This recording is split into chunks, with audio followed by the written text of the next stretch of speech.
சட்டப்பேரவை கூட்டத்தொடர், அதாவது 4வது நாள் சட்டப்பேரவை கூட்டத்தொடர்ல தமிழ்நாட்டினுடைய தற்போதைய முதலமைச்சர் திரு விஜய் அவர்கள் ஒரு குட்டி ஸ்டோரி சொல்லியிருக்காரு. அந்த குட்டி ஸ்டோரிக்கு நிறைய சைடு இருந்து ரிப்ளைஸும் வந்துட்டு இருக்கு. அது மட்டும் இல்லாம மக்கள் மத்தியிலுமே பல்வேறு விமர்சனங்களும் கருத்துக்களும் எழுந்துட்டு இருக்கு. அதை பத்தி தான் இந்த வீடியோல பார்க்க போறோம். நெட்வைஸ் நேயர்களுக்கு வணக்கம், நான் உங்க ஸ்ருதி, இது நெட்வைஸ் ஒரிஜினல்ஸ். இன்னைக்கு நம்ம பார்க்க போறது 4வது நாள் சட்டப்பேரவை கூட்டத்தொடர்ல தமிழ்நாட்டினுடைய தற்போதைய முதலமைச்சர் திரு விஜய் அவர்கள் ஒரு குட்டி ஸ்டோரி சொல்றேன் அப்படின்ற பேர்ல ஒரு கதை சொல்லியிருக்காரு. அப்படி அவர் சொன்ன கதைக்கு அகெயின்ஸ்டா நிறைய ரிப்ளைஸ் இருந்துட்டு வருது. பெரிய பெரிய பொசிஷன்ல இருக்கக்கூடிய பர்சன்ஸும், அதாவது அரசியல்வாதிகளும் ரிப்ளை பண்ணிட்டு இருக்காங்க. அது மட்டும் இல்லாம தமிழ்நாட்டு மக்களிடையுமே பல்வேறு கருத்துக்களும் விமர்சனங்களும் எழுந்திருக்கு. அதை பத்தி தெளிவாவே பார்த்துடலாம். முதல்ல திரு விஜய் அவர்கள் என்ன கதை சொல்லியிருக்காரு அப்படின்னா, எதிர்கட்சி தலைவர் திரு உதயநிதி ஸ்டாலின் அவர்கள் 3 நாட்களா எழுப்பிய கேள்விக்கு எந்தவித பதிலுமே அந்த 3 நாள் சட்டப்பேரவை கூட்டத்தொடர்லையுமே விஜய் அவர்கள் பேசல. 4வது நாள் சட்டப்பேரவை கூட்டத்தொடர்ல திரு விஜய் அவர்கள் ஒரு குட்டி ஸ்டோரி சொல்றேன்னு சொல்லியிருக்காரு.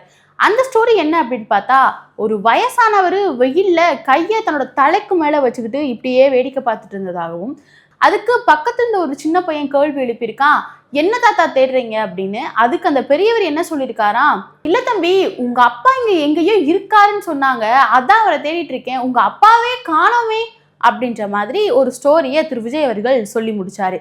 இதுக்கு எதிர்கட்சி தலைவர் திரு உதயநிதி ஸ்டாலின் அவர்கள் பதிலளிக்கும் விதமா என்ன சொல்லியிருந்தாரு அப்படின்னா, செங்கல்பட்டு நீதிமன்றத்துல தன்னோட கணவரை காணான்னு ஒரு பெண்மணி தேடிட்டு இருக்க கதை தமிழ்நாட்டில் இருக்க எல்லாருக்குமே தெரியும் அப்படின்னு பதிலளிச்சிருக்காரு திரு உதயநிதி ஸ்டாலின் அவர்கள். இந்த மாதிரி திரு விஜய் அவர்கள் ஒரு குட்டி ஸ்டோரி சொல்றன்ற பேர்ல யாரை விமர்சிச்சிருக்காரு அப்படின்றது ரொம்பவே தெளிவாவே சட்டசபையில் இருக்கக்கூடியவங்க, அமைச்சர்களுக்கும் சரி, எம்எல்ஏக்களுக்கும் சரி, தமிழ்நாட்டு மக்களுக்கும் சரி தெளிவாவே புரிஞ்சிச்சு. அந்ததுக்கு பல விமர்சனங்கள் பல்வேறு தரப்புல இருந்து எழுந்துட்டு வருது. அதை பத்தி தான் இந்த வீடியோல தெளிவா பார்த்துடலாம். ஃபர்ஸ்டா எதிர்கட்சி தலைவர் திரு உதயநிதி ஸ்டாலின் அவர்கள் தன்னோட பதிலடியை கொடுத்திருக்காரு. அவரு தன்னோட எக்ஸ்தலத்துல என்ன ட்வீட் பண்ணியிருக்காரு அப்படின்னா, 3 நாளா நாங்க எழுப்பிய கேள்வி எல்லாமே ஏன் மின்வெட்டு தொடர்ந்து வருது, பெண்ணோட பாதுகாப்பு எப்போ உறுதி செய்யப்படும், பாலியல் வன்கொடுமைகள்லாம் எப்ப நடக்காம தடுக்கப்படும், விவசாயிகளோட போராட்டம் தொடர்ந்து நடந்துட்டு இருக்கு, இதுக்கு உங்களுடைய முடிவு என்ன அப்படின்ற கேள்விகளை தான் எழுப்பணும். ஆனா இது எதுக்குமே 4வது நாள் சட்டப்பேரவை கூட்டத்தொடர்ல பதில் வராம வெறும் ஆதாரமற்ற குற்றச்சாட்டுகளும் பஞ்ச் டைலாக் மட்டும்தான் அவங்க பேச்சுல இருந்துச்சு அப்படின்னு எதிர்கட்சி தலைவர் எக்ஸ் தளத்துல பதிவு பண்ணியிருக்காரு.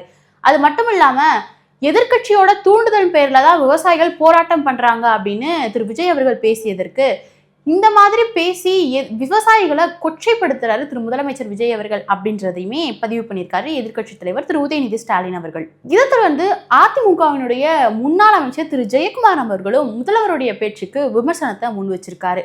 அவர் குறிப்பிட்ட விஷயம் என்ன அப்படின்னா, பேசலன்னு சொன்னீங்களே, 5 நிமிஷம் பேசினதுக்கு என்ன ஆச்சுன்னு தெரியும்ல அப்படின்னு பேசியிருந்தாரு. அதையும் குறிப்பிட்டு திரு ஜெயக்குமார் அவர்கள் என்ன சொல்லியிருக்காரு அப்படின்னா, 5 நிமிஷம் பேசினதுக்கே என்ன ஆச்சுன்னு தெரியுமில்லன்னு பஞ்சு டைலாக்லாம் பேசும் முதல்வர் அவர்களே, நாங்க உங்களை ஒரு 5 நிமிஷமாவது பேசுங்க, அந்த 5 நிமிஷம் நாங்க எதை பேச சொல்றோம் அப்படின்னா, மின்வெட்டியே தொடர்ந்து நடக்குது, விவசாயிகளுடைய போராட்டத்தை முடிவுக்கு கொண்டு வர்றதுக்கு என்ன நடவடிக்கை எடுக்க போறீங்க, பெண்ணோட பாதுகாப்பை எப்படி உறுதி செய்ய போறீங்க, பாலியல் வன்கொடுமைகளை எப்படி தடுக்க போறீங்க, சட்ட ஒழுங்கு சீர்கேடை எப்ப சரி பண்ண போறீங்கன்றதை பத்தி தான் உங்களை நாங்க பேச சொன்னோம். அட்லீஸ்ட் 5 நிமிஷமாவது அதெல்லாம் பத்தி பேசுங்க, பஞ்சு டைலாக்க இங்க பேசாதீங்க அப்படின்னு திரு ஜெயக்குமார் அவர்கள் தன்னுடைய விமர்சனத்தை முன் வச்சிருக்காரு. இதை தொடர்ந்து அடுத்ததா தமிழ்நாட்டு சட்டப்பேரவையினுடைய முன்னாள் சபாநாயகர் திரு அப்பாவு அவர்களும் திரு விஜய் அவர்கள் பேசிய கருத்துக்கு விமர்சனத்தை முன் வச்சிருக்காரு. தன்னுடைய எக்ஸ் தளத்துல அவர் பதிவிட்டது என்ன அப்படின்னா, குட்டி ஸ்டோரின்ற பேர்ல உங்க அப்பா எங்கன்ற நக்கல் பேச்செல்லாம் தேவையா முதல்வர் அவர்களே அப்படின்ற ஒரு கேள்வியும் எழுப்பியிருக்காரு. அது மட்டும் இல்லாம திரு விஜய் அவர்கள் குளத்தூர்ல 5 நிமிஷம் பேசினதுக்கு என்ன ஆச்சுன்னு தெரியும்ல அப்படின்னு பேசினதை குறிப்பிட்டு அதுக்கு விமர்சனத்தை முன்வைக்கிற வகையில திரு அப்பா அவர்கள் என்ன சொல்லியிருக்காரு அப்படின்னா, குளத்தூர்ல 5 நிமிஷம் பேசினதுக்கு என்ன ஆச்சுன்னு தெரியும்லன்ற ஆணவ பேச்செல்லாம் இங்க தேவையா, அது மட்டும் இல்லாம இது முதல்வரின் உரையா இல்ல ரீல்ஸுக்கான உரையா அப்படின்ற கேள்வியுமே திரு அப்பா அவர்கள் எக்ஸ் தளத்துல பதிவிட்டிருக்காரு.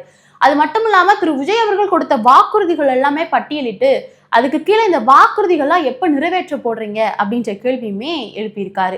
அதை தொடர்ந்து திரு அப்பா அவர்கள் ஃபைனலா என்ன சொல்லி முடிச்சிருக்காரு அப்படின்னா, ஆளுநருடைய உரைக்கு நன்றி தெரிவிக்கும் முதல்வருடைய முதல் உரையா இல்ல ரீல்ஸுக்கான உரையா அப்படின்ற கேள்வியுமே எழுப்பியிருக்காரு திரு அப்பாவு அவர்கள்.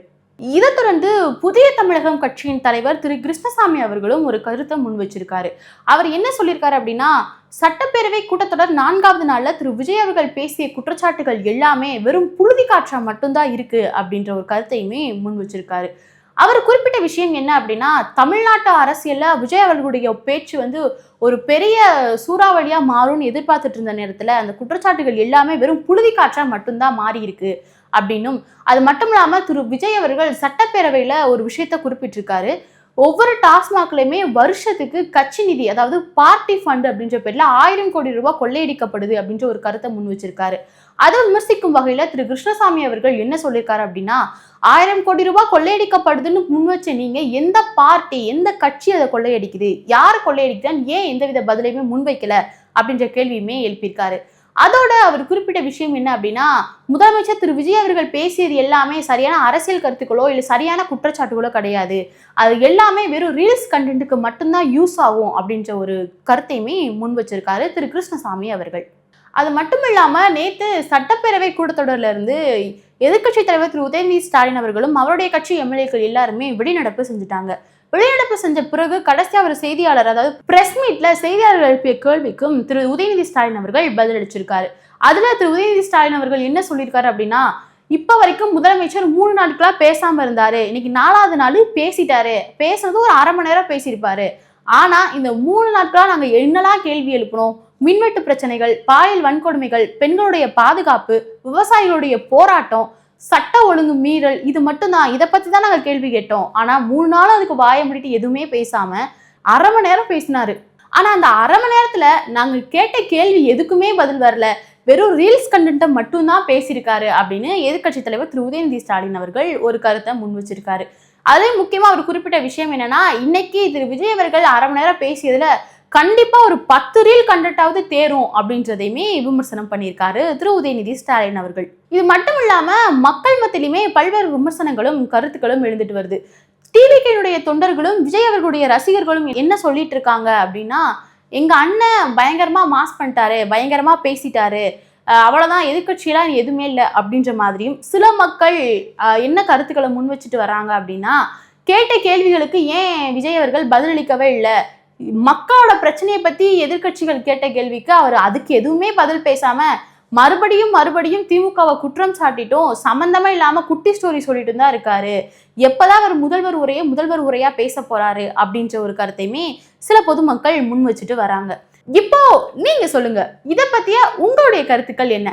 சட்டப்பேரவை கூட்டத்தொடர்ல திரு விஜய் அவர்கள் பேசியது சரிதானா? 3 நாட்களா எதிர்கட்சிகளும் மற்ற எம்எல்ஏக்களும் எழுப்பிய கேள்விகளுக்கு திரு விஜய் அவர்கள் பதிலளிக்காம சம்பந்தமே இல்லாம ஒரு குட்டி ஸ்டோரின்ற பேர்ல பேசியதா சில மக்களும் சில தலைவர்களும் ஒரு கருத்தை முன் வச்சிருக்காங்க. அப்படிதான் நீங்களும் பாக்குறீங்களா? இதை பத்தி நீங்க என்ன நினைக்கிறீங்க அப்படின்றத உங்களுடைய கருத்தை கமெண்ட்ல சொல்லிட்டு போங்க. இது போல அரசியல் ரீதியான செய்திகளை தொடர்ந்து பார்க்க நெட்வைஸ் ஒரிஜினல் சேனலை சப்ஸ்கிரைப் பண்ணிக்கோங்க. நன்றி.